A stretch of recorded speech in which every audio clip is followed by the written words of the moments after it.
Oh, kopi terasik. Teringat aku nama kopi ini. Dulu ku tertanya-tanya, kopi terasik, adakah orang letak nama tokoh sejarahnya, artis sejarah? Rupanya ada. Itu dulu pahlawan, tapi ini lagu tentang kopi artis. Nama kopi artis sejarah yang ku masukkan, nama dia P. Ramlee. Kopi P. Ramlee dalam botol. Oh, oh, oh, kopi P. Ramlee di dalam botol. Sayangnya tak ada orang jual dah.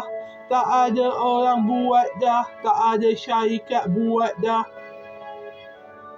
Memang zaman sekarang filem P. Ramlee dah tak ada orang suka, sebab ini sekarang lebih banyak fokus agama daripada filem tak jelas.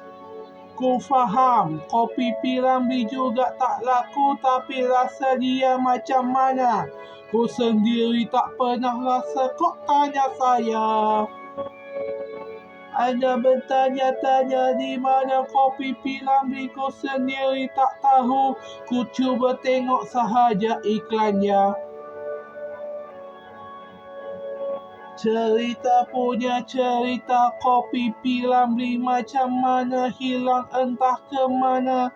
Kopi P. Ramlee, kopi P. Ramlee.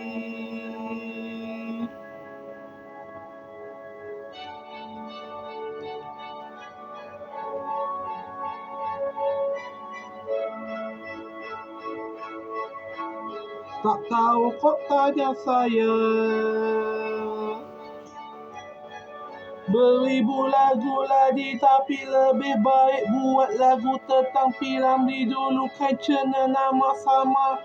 Ku nama pun sama, Ramlee, tapi aku belum ada kedai sendiri. Buka kedai kopi dulu tapi tak jadi. Buka kedai nasi goreng, tunggu lesen, tunggu itu, tunggu kopi P. Ramlee pun nak cari pun tak tahu ke mana. Nak cari ke TikTok, nak cari ke situ, tidak ada lagi kopi P. Ramlee. Oh, oh, oh, kopi P. Ramlee. Kopi P. Ramlee.